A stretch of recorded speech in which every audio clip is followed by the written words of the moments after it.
ఓం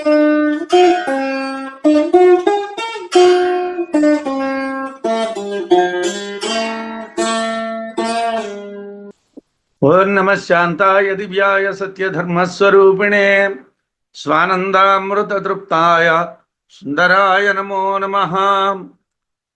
బ్రహ్మణో మనసో వృత్తిషు అనంతాస్వంతవర్జితాన్ విశ్వాన్ సంపాదయన్ దేవాన్ అనంతం లోకమాప్నుయాత్.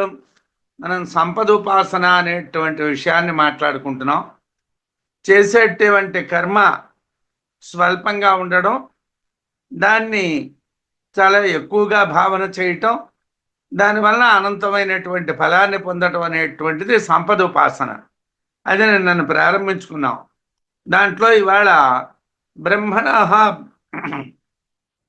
బ్రహ్మ యొక్క అనంతాసు అంతములేని మనోవృత్తులందు అంతవర్జితాన్ అంతములేని విశ్వాన్ దేవాన్ విశ్వే దేవతలను సంపాదయన్ సంపదుపాసన చే పొంది అనంతం లోకం అంతములేని లోకమును ఆప్నుయాత్ పొందును. బ్రహ్మ అనేటువంటి ఋత్విక్కులు నలుగురు, హోత, అలాగే ఆధ్వర్యుడు, ఉద్గాత, బ్రహ్మ నలుగురు ఉంటారు. దాంట్లో బ్రహ్మ అనేటువంటి ఋత్విక్ హోమం చేసేటువంటి అగ్నికి కుడివైపున కూర్చుంటాడు. అటువంటి వాడు ఎందరు దేవతల ద్వారా యజ్ఞరక్షణ చేస్తాడు అని అశ్వలాయనుడు ప్రశ్నించాడు. దానికి సమాధానం ఏమిటి చెప్తున్నారు యాజ్ఞవల్క్యులు వారు? ఎందరు దేవతలు అంటే బహువచనం. ఇది ఎందుకు ఇలా బహువచనం వాడారండి అని అంటే, యాజ్ఞవల్క్యుణ్ణి కంగారు పడేటట్టుగా చేయాలని బహువచనాన్ని వాడారు అని భాష్యంలో చెప్తారు. యాజ్ఞవల్క్యుడు బ్రహ్మ ఒక్క దేవతతోనే రక్షిస్తాడు అని చెప్పాడు. ఎవరు ఆ దేవత అండి? మనస్సు అని చెప్పాడు. మనస్సు యొక్క వృత్తులు అనంతములు. మనస్సు యొక్క వ్యాపారాలు లోకంలో చాలా ఉన్నాయి. మనస్సుకు అధిష్టాన దేవతలు విశ్వే దేవతలు. మనస్సుకి అధిష్టాన దేవతలు విశ్వే దేవతలు. వాళ్ళు అనంతావై విశ్వే దేవాహ అని ప్రమాణం. అందువలన అనంత వృత్తులనేటువంటివి మనస్సునకు, అనంత తత్వం అనేటువంటిది విశ్వే దేవతలకు ఉండటం వలన సమానమైనటువంటి అనంతత్వము వలన సంపదుపాసన చేత ఉపాసకుడు అనంత లోకాలు పొందుతాడు. రెండు అనంతములు. మనస్సు యొక్క వ్యాపారములు అనంతములు, అలాగే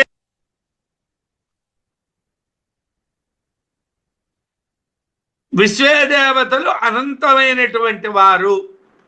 రెండింటి యందు అనంతము అనేటువంటిది ఉండడం చేతను సంపదోపాసన చేయటం వలన ఉపాసకుడు అనంత లోకాలు పొందుతాడు. మనస్సుతో మౌనంగా జరిగేది ఇక్కడ ఉపాసన. సాధారణంగా వేదాంతం తెలియకుండా మన పురాణాలకు కానీ మన బ్రహ్మ విద్యని చెప్పేటువంటి ఇతిహాసాలకు కానీ మన అర్థం చెప్పలేం. ఉపాసన దేంతో చేస్తారండి అంటే, ఓ మంత్రం ఉండాలండి, ఆ మంత్రాన్ని పట్టుకో చేస్తారండి, ఏమీ కాదు. మనస్సుతో ఉపాసన చేస్తారు. మనస్సుతో మౌనంగా జరిగేటువంటిది ఉపాసన. అందువల్ల అనంత లోకములు అనంతత్వ సామ్యము చేత సంపదుపాసన చేత పొందబడతాయి. బ్రహ్మగారి గురించి చెప్పుకున్నాం. బ్రహ్మ అనంత లోకాల్ని పొందిస్తాడు. సరే, మరి ఉద్గాత అనేవాడు ఉంటాడు కదండి, సామగాయకుడు. ఏమండి, హోత అంటే ఋగ్వేదం, అధ్వర్యుడు అంటే యజుర్వేదం, బ్రహ్మ అంటే అధర్వణ వేదం, ఉద్గాత అంటే సామవేదం. ఉక్తాసు ఋగ్జాతిషు ఉద్గాత్రా గీయమానాసు సంపద లోకత్రయస్య ప్రాణయాదేరపి లోకత్రయం వ్రజేత్. ఏమండి, రుగ్జా ఉపాసు ఇంతకు ముందు చెప్పబడినటువంటి రుగ్జాతిషు రుక్కుల యొక్క భేదములయందు ఉద్గాత్రాగీయమానాసు ఉద్గాత చేత గానము చేయబడుచున్న వాని యందు సంపదుపాసన చేత లోకత్రయస్య మూడు లోకముల యొక్క ప్రాణాదేరపి ప్రాణాదుల యొక్క సంపదుపాసన చే కూడా లోకత్రయం మూడు లోకాలని పొందును.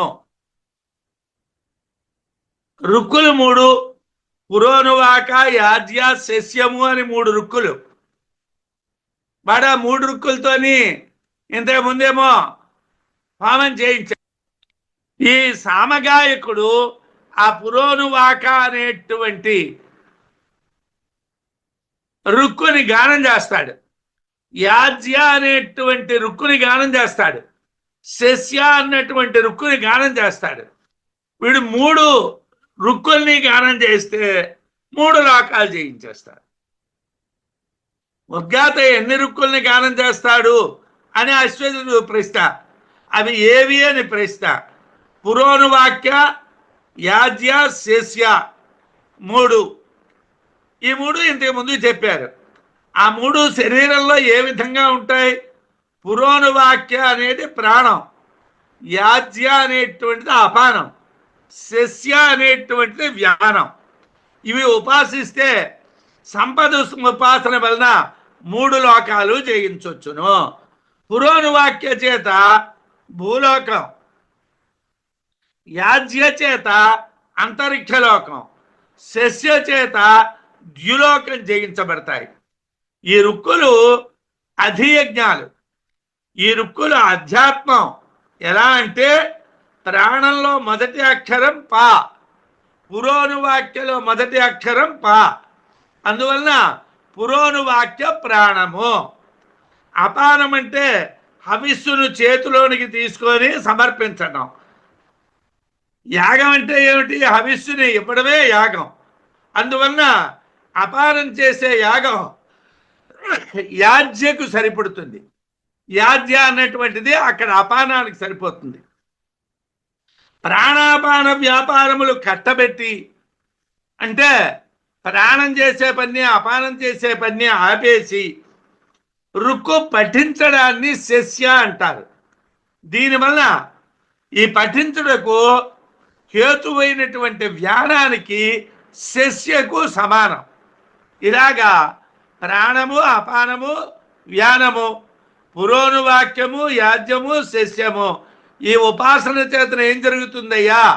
మూడు లోకాలు జయిస్తాడు అన్నాడు. మూడు లోకాలు జయించడం జరుగుతుంది.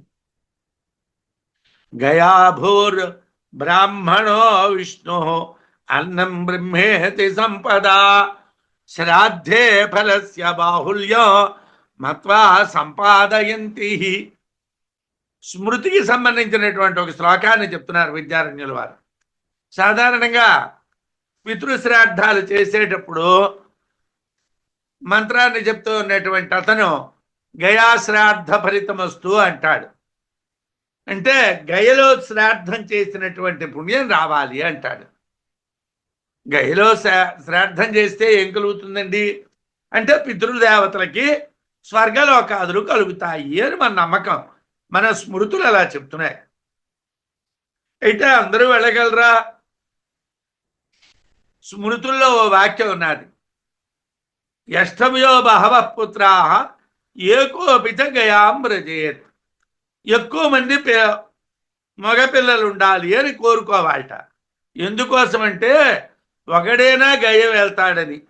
అంటే అందరూ వెళ్ళరా అంటే పూర్వకాలంలో సాధనాలు లేవు కాబట్టి గయ వెళ్ళాలి అని అంటే నడిచి ప్రయాణం చేయాలి. గయ వెళ్ళి గయలో పితృశ్రాద్ధం చేయాలి. అది చేయడం చాలా కష్టం. కాబట్టి ఎక్కువ మంది పిల్లల్ని కంటే దాంట్లో ఒక్క కొడుకైనా వెళ్ళి గయాశ్రాద్ధం చేస్తాడు అని పూర్వం వాళ్ళు అనేవాళ్ళు. యష్టవ్యో బహవః పుత్రాః ఏకోపి చ గయాం వ్రజేత్ అని. అది ఇంటి దగ్గర ఒకవేళ అక్కడ చెయ్యలేకపోతే, గయ్య వెళ్ళి చెయ్యలేకపోతే ఏమిటండి మంత్రం చెప్పేవాడు ఏమిటంటాడు, చేసేటువంటి స్థలము గయా, బ్రాహ్మణులు భక్తులుగా వచ్చినటువంటి వాళ్ళు విష్ణుమూర్తి యొక్క స్వరూపాలు, అన్నం బ్రహ్మస్వరూపము అని భావన చేసి సంపదోపాసన చేతను పితృలోకాలని జయించడం అనే పని చేస్తాడు అంటారు. ఇది స్మృతికి సంబంధించినటువంటి వాక్యం. అది ఇక్కడ మనకి చెప్తున్నారు. గయాభూ, శ్రాద్ధము చేసేటువంటి స్థలము గయా అని. బ్రాహ్మణ, భోక్తలు విష్ణు, విష్ణు స్వరూపులని. అన్నం, శ్రాద్ధాన్నము బ్రహ్మేతి, బ్రహ్మమని. సంపద, సంపదుపాసన చేత. శ్రాద్ధే, శ్రాద్ధమందు ఫలస్య బాహుళ్యం, అనంత ఫలమును మత్వా భావన చేసి సంపాదయంతి, ఫలాన్ని పొందుతున్నాడు. కర్మకాండలో పితృశ్రాద్ధంలో శ్రాద్ధం జరిపేటువంటి స్థలాన్ని గయా క్షేత్రం కింద భావించాలంటారు.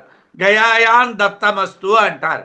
అంటే మేము గయ వెళ్ళి పిండ ప్రదానాలు చేయలేకపోవచ్చును, ఇంట్లో ఈ దర్భకర్రల మీద చేస్తూ ఉన్నటువంటి పిండాలే గయాయాన్ దత్తమస్తు, గయలో వేసినటువంటివిగా భావించబడాలి అని గయాక్షేత్రం చెప్తారు.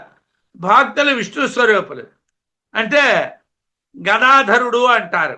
గదాధరుడు అంటే విష్ణువు. గయాక్షేత్రానికి విష్ణు క్షేత్రం అని పేరు. భక్తుల్ని విష్ణువులుగా భావిస్తారు, విష్ణు స్వరూపులుగా.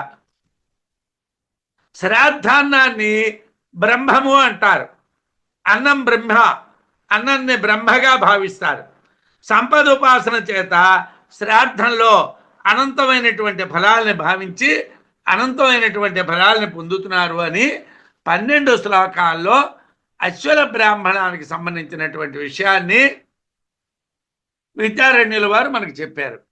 ఈ 13వ శ్లోకం దగ్గర నుంచి ఆర్తభాగ బ్రాహ్మణము అని 3వ అధ్యాయంలో 2వ బ్రాహ్మణాన్ని ప్రారంభిస్తున్నారు. బంధాఖ్య మృత్యు తన్మృత్యు విదుషో అనుక్రమస్తథా ప్రయోజకలయోర్మృత్యో ప్రేరకశ్చాత్ర పృచ్ఛతే. అడుగుతున్నటువంటి వాడు ఎవడండి? ఋతభాగుడు కొడుకైనటువంటి ఆర్తభాగుడు. ఎవడండి ఈ ఋతభాగుడు అంటే జరత్కారు యొక్క వంశంలో గోత్రంలో పుట్టాడు. అసలు జరత్కారుడు ఎవడండి? పితృకర్మలు మానేసి తల్లిదండ్రులకి శ్రాద్ధం మానేసి తపస్సు ద్వారా లోకాల్ని నేను పొందుతాను అని తపస్సు చేసి ఒకసారి స్వర్గాది లోకాలు తిరుగుతున్నాడు తపశ్శక్తి చేత. ఒక లోకంలోకి వచ్చాడు. అక్కడ తల కిందకి కాళ్ళు మీదకి పెట్టి కొంతమంది వేలబడుతున్నారు. వాళ్ళని చూశాడు. ఏమండి మీరు చాలా ఎక్సలెంట్ అయి తపస్సు చేస్తున్నారు, ఈ తపస్సు ఎలా చేయాలో నాకు చెప్పండి అని అడిగాడు ఈ జరత్కారుడు.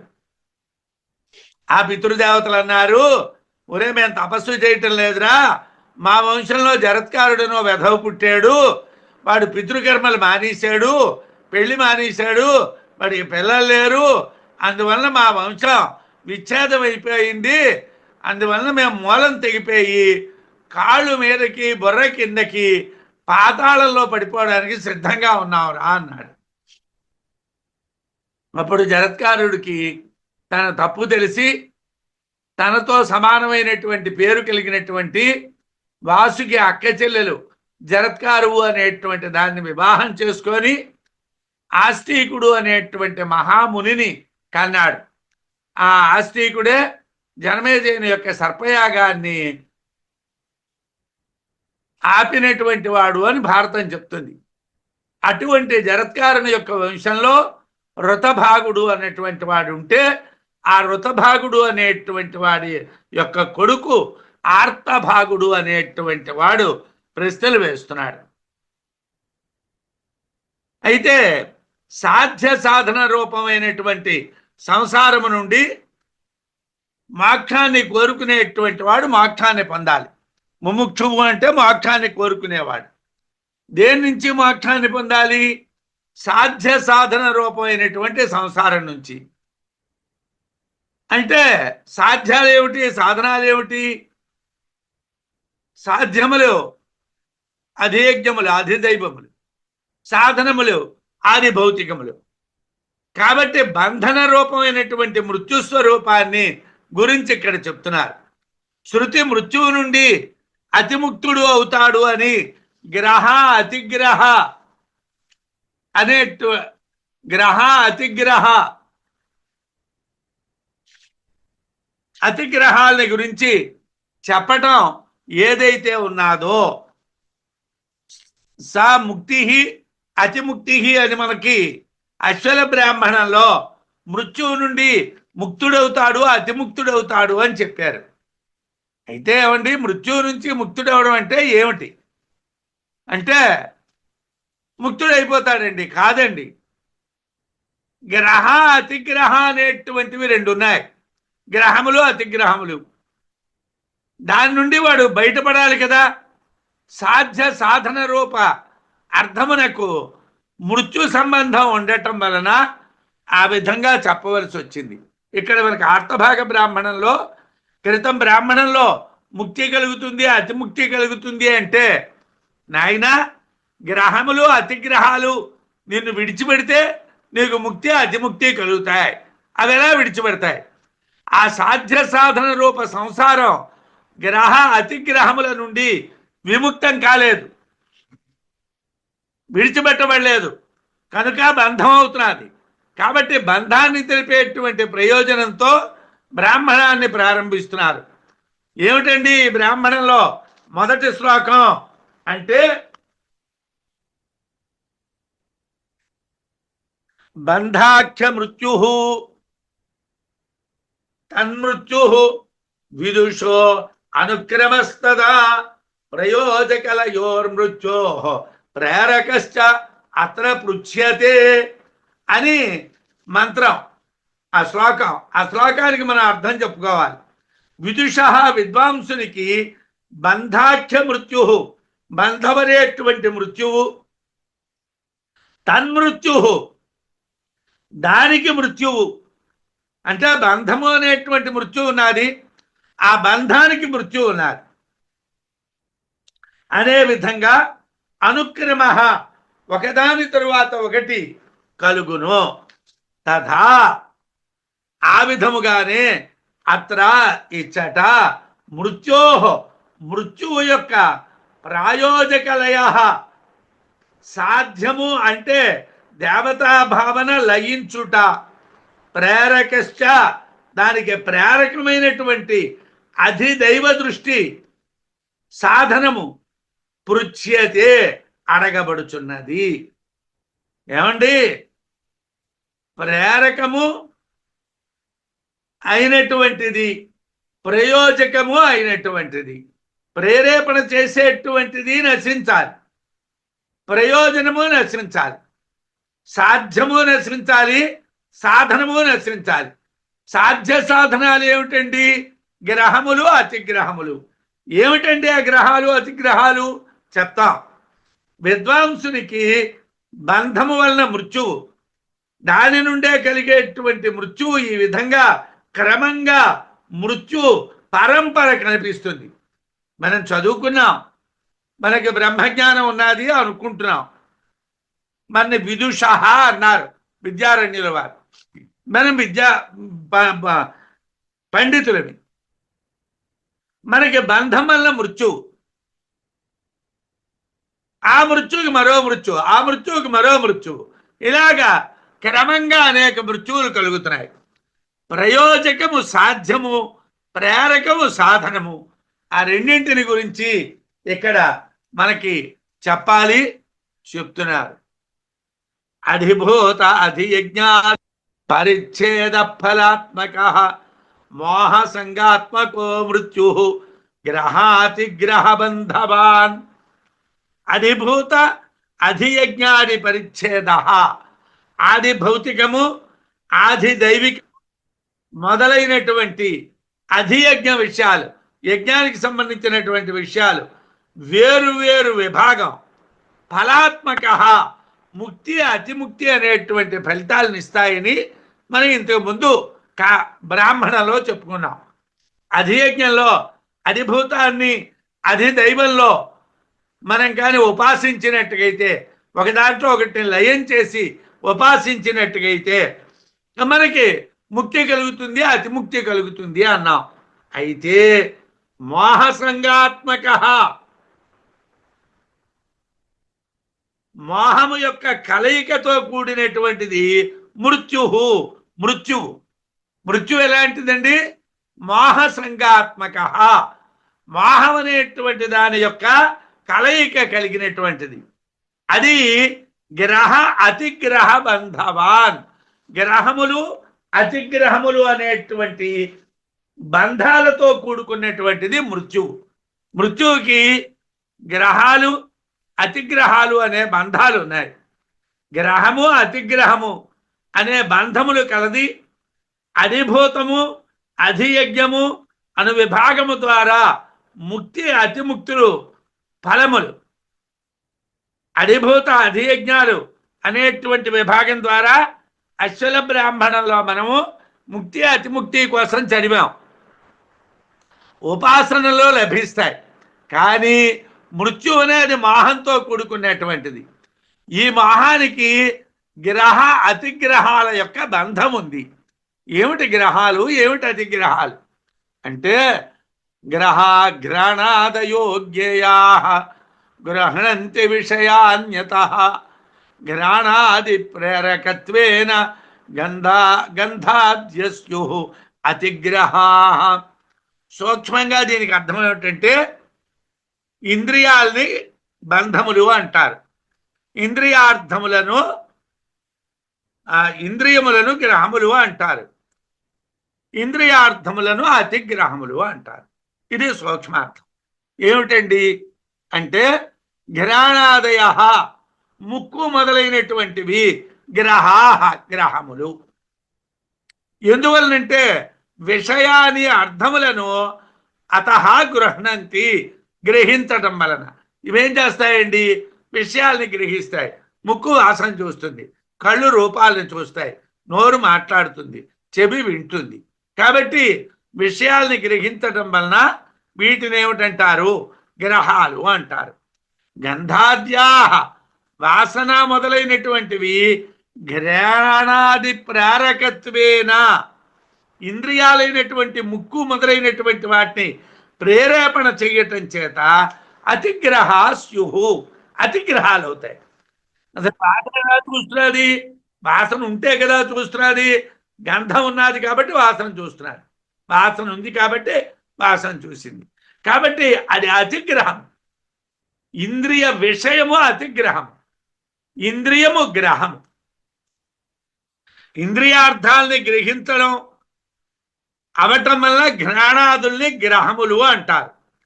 ఇంద్రియ విషయాలు, తన్మాత్రలు, శబ్దస్పర్శ రూప రసగంధములు ఇంద్రియాలని ప్రేరేపిస్తాయి కాబట్టి వీటి అతిగ్రహములు అంటారు. అతిగ్రహములు గ్రహములు ఎలా ఉంటాయండి? గ్రహాలు ఏమిటండి?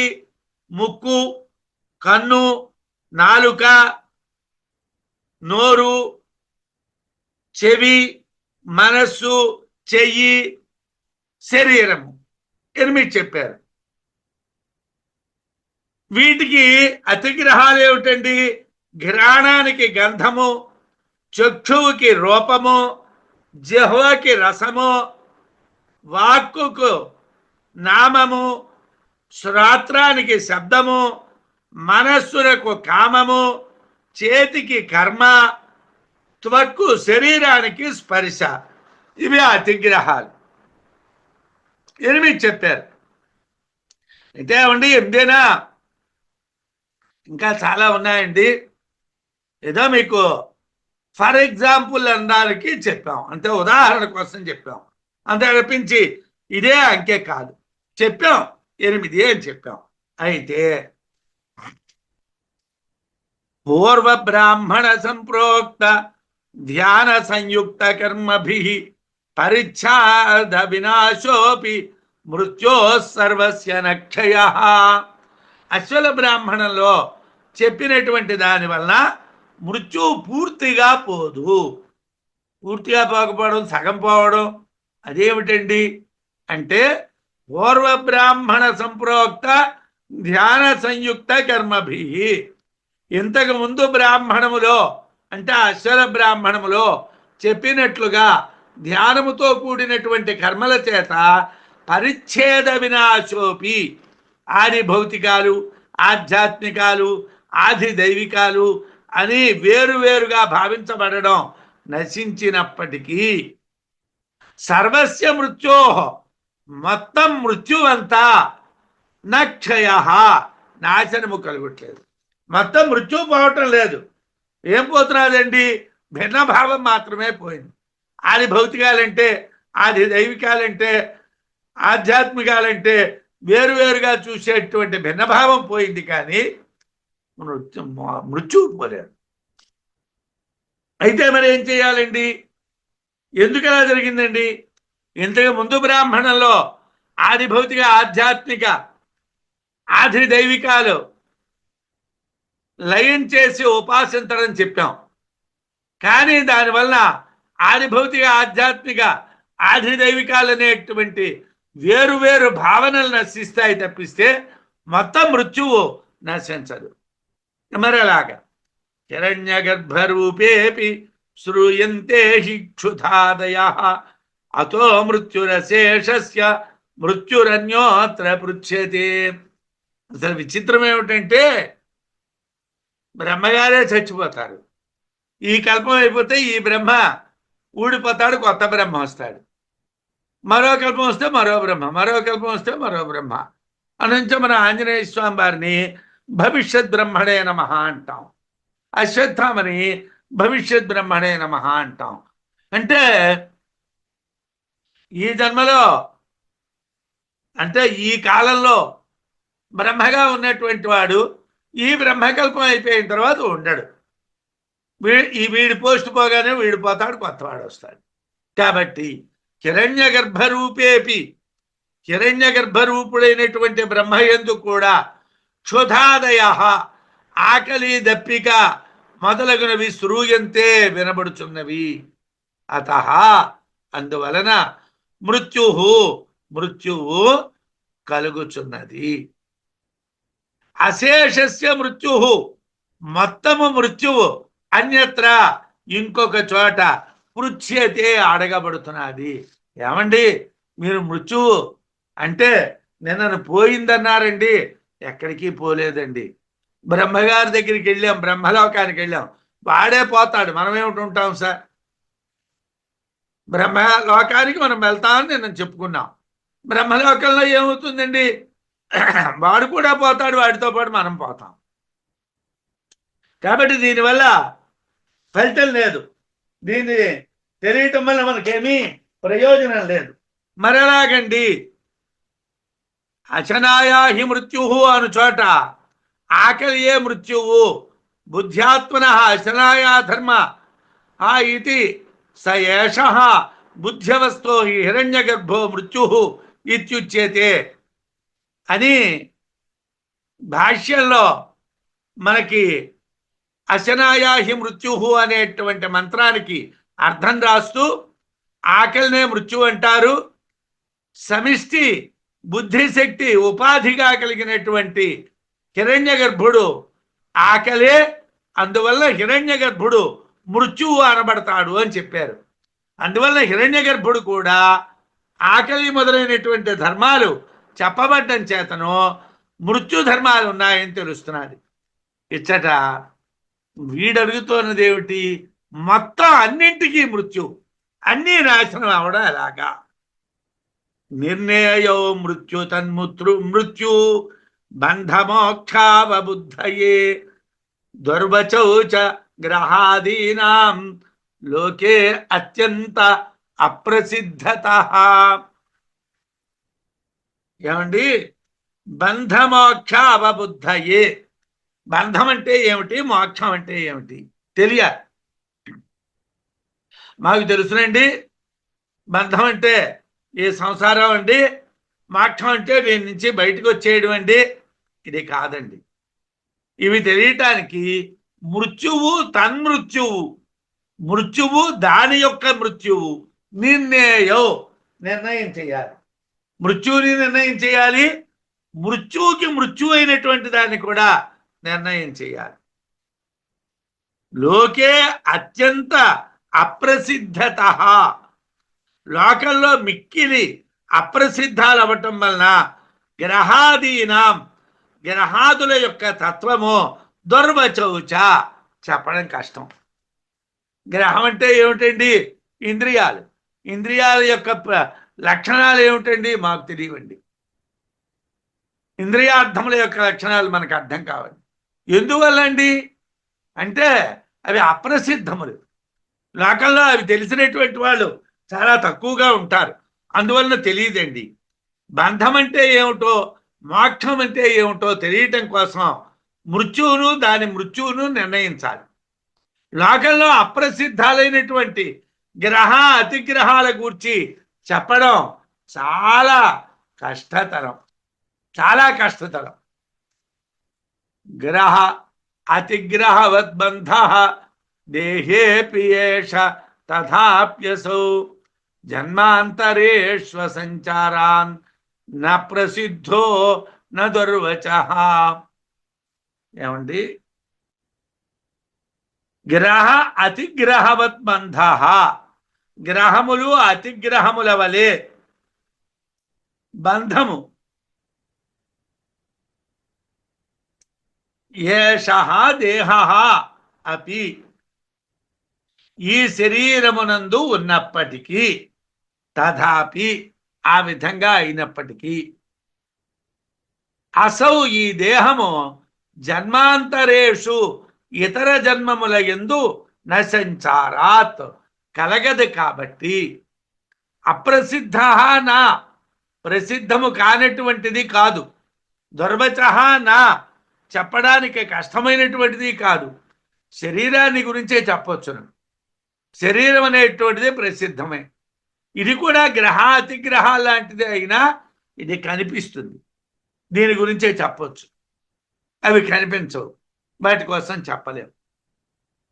ఏకమేవ మనస్సర్వ జన్మానాం ఇది తార్కికాః, జన్మగామీతి తార్కికాః.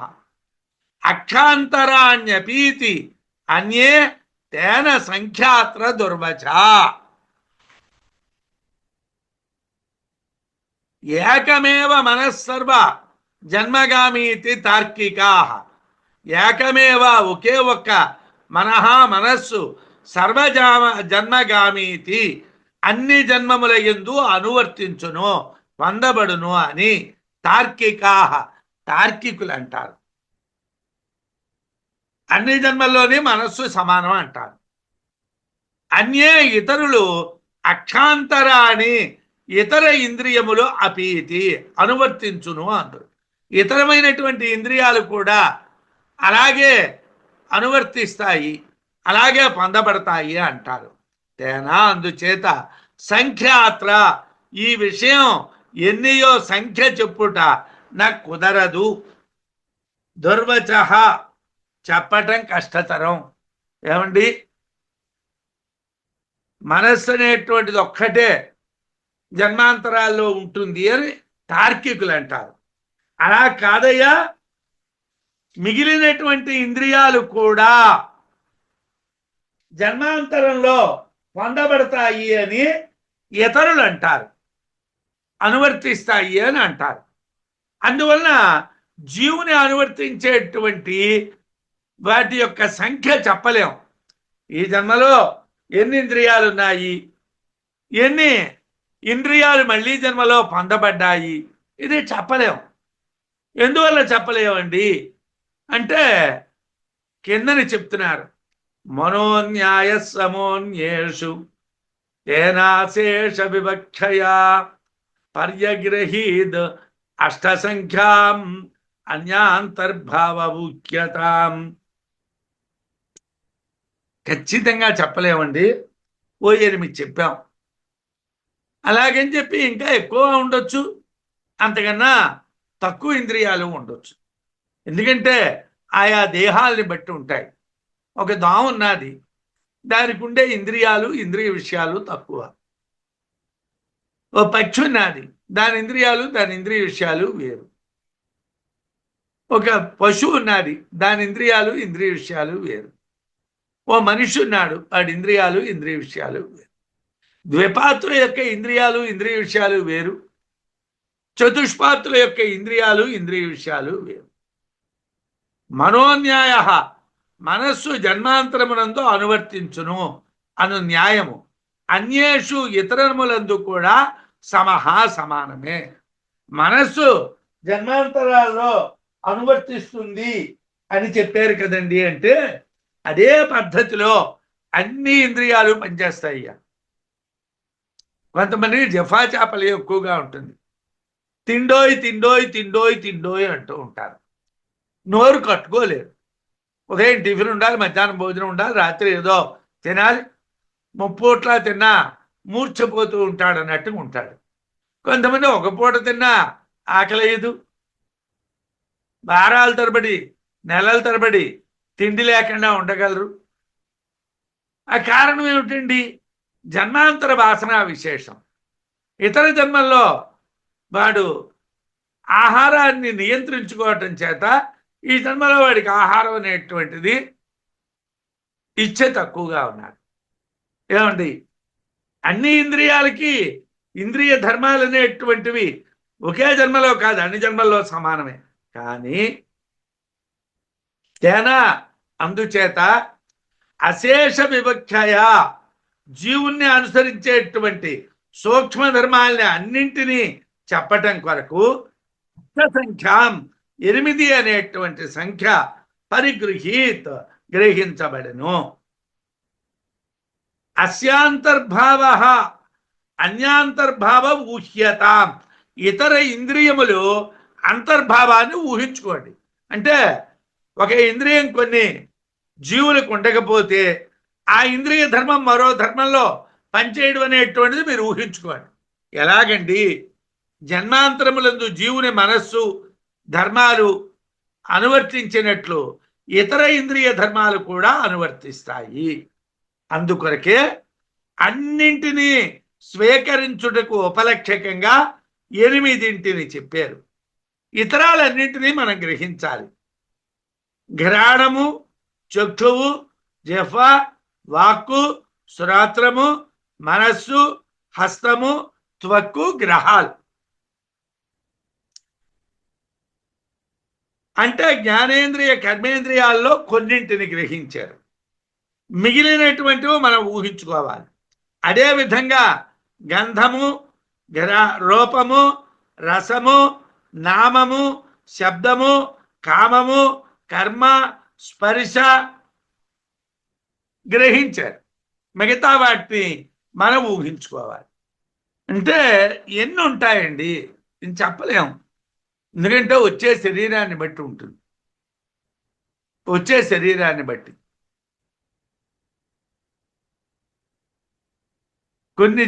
కొన్ని జీవులకి మాట్లాడవలసినటువంటి పని ఉండదు, వాటికి నోరు అవసరం లేదు. అంటే నోరు ఉంటుంది, దానికి వాక్ అవసరం లేదు. కొన్ని జీవులకి కళ్ళు చెవులు అన్నీ ఒకటే. ఇలాంటి జీవుల్ని గురించి యస్యేంద్రియస్య యోర్ధేస్మిన్ జన్మన్యన్యత్ర తత్తథా ఉత అన్యథేతి సందేహాత్ సంఖ్యేయం పృచ్యతే పునః. ఈ సంఖ్య కోసం మీకెందుకండి? ఎన్ని గ్రహాలు ఉంటే మీకెందుకు, ఎన్ని అతిగ్రహాలు ఉంటే మీకెందుకు అని అంటారేమో. ఓ ప్రాబ్లం ఉన్నదయ్యా. ఈ జన్మలో నోరు చేసేటువంటి పనే జన్మాంతరంలో కూడా నోరు చేస్తుందా? ఈ జన్మలో కళ్ళు చేసేటువంటి పని జన్మాంతరంలో కళ్ళు చేస్తాయా? చెవి చేసే పనులు ఇతర జన్మల్లో చేస్తాయా? ఈ విషయంలో సందేహం ఉన్నది. ఏమిటది? యస్య ఇంద్రియస్య, ఏ ఇంద్రియము యొక్క అస్మిన్ జన్మని, ఈ జన్మయందు, యో అర్థ, ఎటువంటి విషయమో, అంటే ఈ జన్మలో ఈ ఇంద్రియానికి ఇది విషయం, జన్మాంతరంలో ఇదే విషయం ఉంటుందా అంటే ఇదే ఇంద్రియ ప్రయోజనం ఉంటుందా, వేరేగా ప్రయోజనం ఉంటుందా? ఇతర జన్మల్లో తత ఆ ఇంద్రియమునకు తథా అటువంటి విషయము ఉండునా అన్యథావుత వేరుగా ఉండునా. ఈ జన్మలో ఉండేటువంటి ఇంద్రియ ప్రయోజనాలే జన్మాంతరంలో కూడా ఉంటాయా, లేకపోతే వేరే ప్రయోజనాలు ఉంటాయా? ఇది సందేహాత్ అనే సందేహంతో పునః తిరిగి ఇయం సంఖ్య పృచ్యతే, ఈ ఇంద్రియ విషయాల యొక్క లెక్క అడుగుతున్నాం. ఇంద్రియాలెన్ని, ఇంద్రియ విషయాలెన్ని, ఈ లెక్క ఎందుకంటే ఓ జన్మ నుంచి మరో జన్మ పొందుతున్నాడు కదండి. ఇప్పుడు వాడు బ్రాహ్మణుడు, వాడి నోరు వేదం చదువుతున్నది. జన్మాంతరంలో వాడు పాము, అప్పుడు వాడు వేదం చదువుతాడా? వాడి నోరు వేదాన్ని చదువుతుందా? ఈ ఇంద్రియ విషయానికి ఆ ఇంద్రియ విషయంతో సంబంధం ఉందా? ఉండదు కదా. ఈ జన్మలో కోపం వస్తే చేత్తో కొడుతున్నాం, జన్మాంతరంలో కొమ్ములతో పొడుస్తున్నాం, లేకపోతే సింహం అయితే ఇంకో రకంగా హింసిస్తున్నది, పులైతే మరో రకంగా పంజా విసురుతున్నది. ఇలా ఏదో ఒకటి ఉంటుంది కదండి, మార్పు ఉంటుంది కదా. మరి ఇంద్రియార్థాలని ఎలా చెప్తారు? ఇంద్రియార్థాలని మాకు ఎలా చెప్తారు? ఎలా లెక్క తెలుస్తుంది? ఈ జన్మలో ఏ రకమైనటువంటి ఇంద్రియములు, ఇంద్రియ ప్రయోజనాలు ఉంటాయో జన్మాంతరంలో కూడా ఇలాంటి ఇంద్రియాలు, ఇంద్రియ ప్రయోజనాలే ఉంటాయా?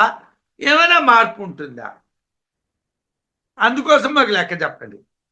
ఒక శరీరధారికి ఈ జన్మలో ఇంద్రియమునకు ఏ విషయము ప్రయోజనం ఉండునో ఇతర జన్మము నుండి కూడా అతనికి ఆ ఇంద్రియ ప్రయోజనం అదే విధంగా ఉంటుందా, వేరుగా ఉంటుందా అనే సందేహంతో ఇంద్రియార్థముల సంఖ్యను ప్రశ్నిస్తున్నారు. ఇంద్రియార్థాలని కూడా ప్రశ్నిస్తున్నారు, సంఖ్యను ప్రశ్నిస్తున్నారు. ఉదాహరణకి మానవుడికి కన్ను చూచేది వేరు, చెవి వినేది వేరు. అదే పాముకైతే కన్ను చెవి ఒకటే, చక్షుశ్రోత్రములు అంటారు. పాముకు కన్ను చెవి కూడా ఒకటే అంటారు. అంటే మనం పట్టుకో చూడడానికి ఏమో, మరి చచ్చిపోయిన తర్వాత చూడదు, బతికుంటూ ఉండగా పామును పట్టుకొని కన్ను చెవి కూడా ఒకటేనా అంటే అది ఎలా సాధ్యమో నాకు తెలియదు. కానీ లోకంలో ఓ పదం ఉంది, చక్షుశ్రోత్రములు అంటారు. అంటే కళ్ళే చెవులుగా కలిగినటువంటిది పాము అంటారు. దానికి రెండు ఇంద్రియాలు, ఒకే ఇంద్రియం. మనకి ఏ ఇంద్రియానికి ఆ ఇంద్రియం వేరు. ఇక్కడ ప్రయోజనం వేరు, అక్కడ ప్రయోజనం వేరు.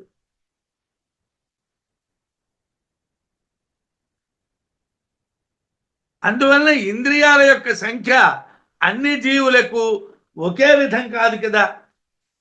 ఇంద్రియాల యొక్క సంఖ్యని అన్ని జీవులకి మనం ఒకే రకంగా చెప్పలేం కదా.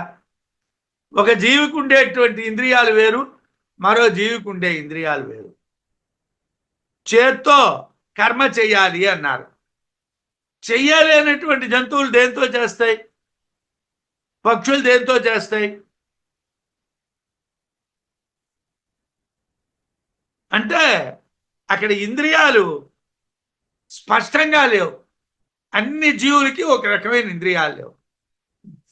ఇంద్రియ ధర్మాలు అనువర్తించొచ్చును కానీ ఇంద్రియాలు సమానంగా ఉంటాయని చెప్పడానికి కుదరదు.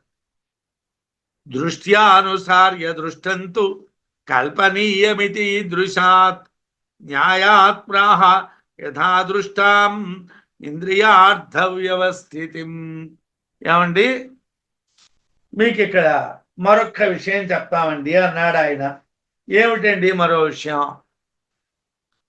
దృష్టం చూడబడుతూ ఉన్నటువంటి దాన్ని దృష్టానుసార్య చూడబడుతూ ఉన్నటువంటి విధానాన్ని అనుసరించి కల్పనీయం కల్పించుకోవాలి. చూసాం, 2 కాళ్ళు ఉన్నాయి, ముక్కు చెవి నోరు అన్నీ ఉన్నాయి, వీడు మనిషి అనుకున్నాం. మనం చూసాం 4 కాళ్ళు ఉన్నాయి, దానికి 2 కొమ్ములు ఉన్నాయి, తోక ఉన్నది, ఏదో ఉన్నది, బహుశా ఇది ఆవు అనుకున్నాం. 4 కాళ్ళు ఉన్నాయి, కొమ్ములు లేవు, భయంకరంగా ఉన్నది, దాన్ని పులి అనుకున్నాం, దాన్ని సింహము అనుకున్నాం. దృష్టం అంటే చూడబడినటువంటి దాన్ని అనుసరించి కల్పనీయం, వాడు ఏ జీవుడు అన్నటువంటిది కల్పిస్తున్నాం. ఇది అని ఈ దృశాత్ న్యాయం. ఇది ఒక న్యాయం. చూచిన దాన్ని బట్టి చూచిన దానికోసం చెప్పాలి. అంటే ప్రత్యక్షంగా దర్శించినటువంటి దాన్ని బట్టి దర్శనీయమైనటువంటి విషయాన్ని గురించి చెప్పాలి. ఇది ఒక న్యాయం. అయితే ఈ న్యాయాన్ని అనుసరించి ఇంద్రియార్థ వ్యవస్థితిం, ఇంద్రియార్థముల యొక్క వ్యవస్థను యథాదృష్టం ప్రాహ, చూచిన విధంగా చెప్పారు. ఏమండి ఎలా చెప్తారండి అని అంటే, ఎలా చెప్తామండి? ఎందుకంటే ఇంద్రియాలు అనేటువంటివి కనిపించేవి కాబట్టి, వాటి ప్రయోజనాలను బట్టి వాటిని చెప్పాలి కాబట్టి, ఎలా లోకంలో అవి కనిపిస్తున్నాయో అలా చెప్పాము. వాటి వేరేగా చెప్పడానికి మరో మార్గం లేదండి అని చెప్పాడు. ఏది కనిపిస్తున్నదో దానికి అనుగుణంగా చెప్పాలి. ఇంద్రియార్థాలు కనిపిస్తాయి కాబట్టి వాటికి అనుగుణంగా ఇంద్రియార్థాలు చెప్పాలి. ఈ విధంగానే కనిపిస్తూ ఉన్నటువంటి ఇంద్రియాలకు అనుగుణంగా ఇంద్రియ ప్రయోజనాల్ని చెప్తూ ఉంటారు, విషయాల్ని చెప్తూ ఉంటారు. లోకంలో మనకి అవి దృష్టములు, కనిపించేవి. కనిపించే వాటిని ఎలా చెప్పాలండి అని అంటే, కనిపిస్తూ ఉన్నటువంటి విధానంలోనే చెప్పాలి. బంధత్వం విశదీకర్తం గ్రహ అతిగ్రహ కల్పనం మోచనీయో గ్రహగ్రస్త తథైవ అక్షార్థ బంధనాత్. ఏమండి, బంధం నుంచి విడిపించాలి అంటే రామాయణంలో ఉత్తరకాండలో రావణాసురుడు యొక్క పరాక్రమాన్ని చెప్తూ ఉన్నప్పుడు రావణాసురుడు బలిచక్రవర్తిని జయించడానికి పాతాళలోకానికి వెళ్ళాడు. వెళ్ళేసరికల్లా పాతాళలోకంలో బలిచక్రవర్తి యొక్క భవనం ఉన్నటువంటి ప్రదేశానికి వెళ్ళాడు. ఆయన మొదటి ద్వారం దగ్గరికి వెళ్ళేసరికల్లా ఒక వ్యక్తిని చూసి భయపడ్డాడు. వాడు అంతర్ధానం అయిపోయాడు. రెండో ద్వారానికి వెళ్ళాడు, అక్కడ భయపడ్డాడు, వాడు అంతర్ధానం అయిపోయాడు. మూడో ద్వారానికి వెళ్ళాడు, అక్కడ కనిపించిన వాడి వల్ల రావణుడు భయపడ్డాడు, వాడు అంతర్ధానం అయిపోయాడు. ఇలాగా 6 ద్వారాలు దాటాడు. 6 ద్వారాల దగ్గర ఏదో అతనికి భయం వేసింది. 7వ ద్వారం దగ్గరికి వెళ్ళాడు, అక్కడ కూడా భయపడ్డాడు. లోపలికి వెళ్ళాడు. లోపలికి వెళ్ళేసరికల్లా బలిచక్రవర్తి ఉన్నాడు. బలిచక్రవర్తి ఉంటే బలిచక్రవర్తిని చూసి, నిన్ను నేను విడిపించడానికి వచ్చాను, నువ్వేమో విష్ణుమూర్తి చేత కట్టుబడ్డావట కదా, నిన్ను నేను విడిపిద్దామని వచ్చాను ఆహా అన్నాడు బలిచక్రవర్తి. ఆ విష్ణుమూర్తి ఎక్కడున్నాడో చెప్పు, వాడిని జయించేసి నిన్ను విడిపిస్తాను. నువ్వు 7 ద్వారాల దగ్గర భయపడ్డావు చూసావా, వాడే విష్ణుమూర్తి. ఇప్పుడు నన్ను నువ్వు విడిపిస్తావా అన్నాడు. అంటే బంధం అనేటువంటిది ఎక్కడున్నది? బంధం అనేటువంటిది ఎక్కడున్నది? ఇంద్రియాల్లోని, ఇంద్రియార్థాల్లోని ఉన్నది.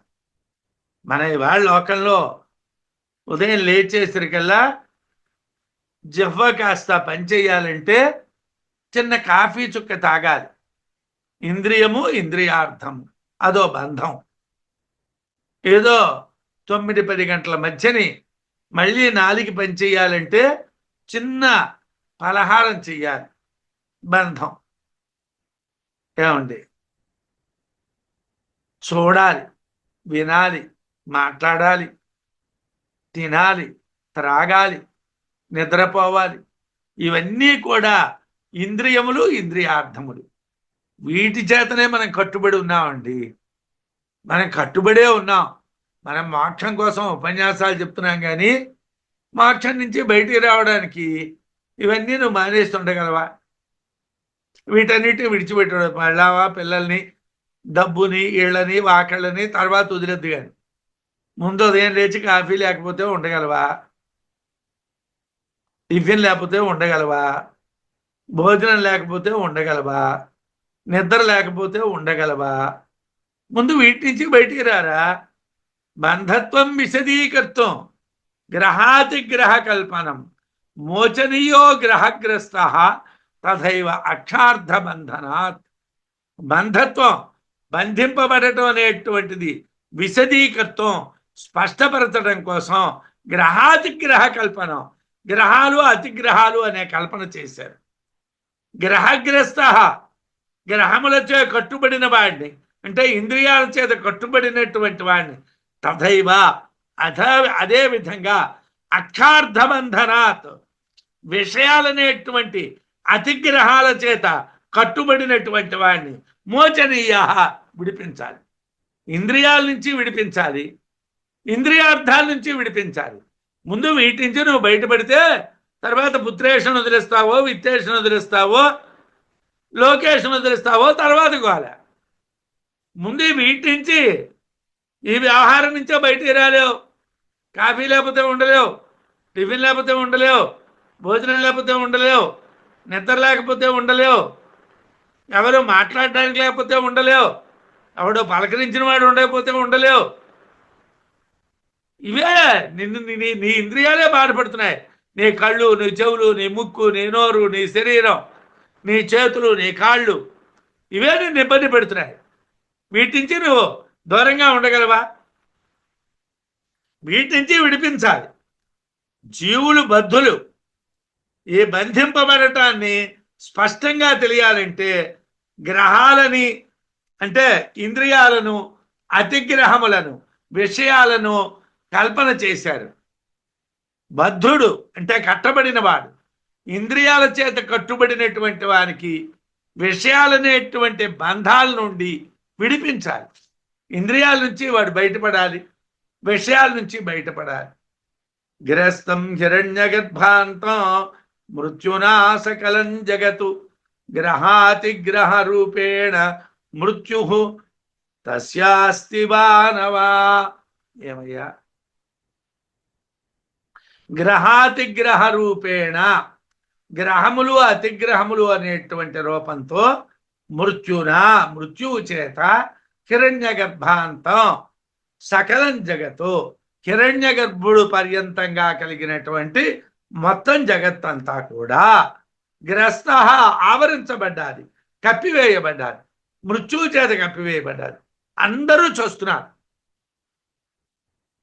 గ్రహాతి గ్రహాలు అనేటువంటి రూపంలో మృత్యువు హిరణ్య గర్భ బ్రహ్మ దగ్గర నుంచి గడ్డిపోత వరకు పిపీలికాది బ్రహ్మ పర్యంతాన్ని చంపుతున్నది. తస్య, ఆ మృత్యువునకు, అంటే గ్రహాతి గ్రహ రూపమైనటువంటి దానికి మృత్యువు అస్తివానవా, అది పోతుందా పోదా? ఏమండి, ఆ గ్రహాలు అతిగ్రహాలు పోతాయా పోవా? అవి పోవడానికి ఏదైనా దారి ఉందా? ఏం లేదా? అంటే గ్రహాలు అతిగ్రహాలు, ఇంద్రియాలు ఇంద్రియార్థాలు అనే రూపంలో ఉన్నటువంటి మృత్యువు హిరణ్య గర్భ బ్రహ్మ వరకు ఉన్నటువంటి మొత్తం జగత్తంతటినీ కూడా ఆవరించి ఉన్నది. ఆ గ్రహ అతిగ్రహ రూపమైనటువంటి మృత్యువునకు మృత్యు ఉందా లేదా, అది పోతుందా పోదా, దాని వ్యవహారం ఏమిటో మాకు చెప్పండి అని అడిగారు. మరొక 15 శ్లోకాలు చెప్పుకుంటే ఆర్తభాగ బ్రాహ్మణం పూర్తవుతుంది. మళ్ళీ సోమవారం నాడు చెప్పుకుందాం. స్వస్తి.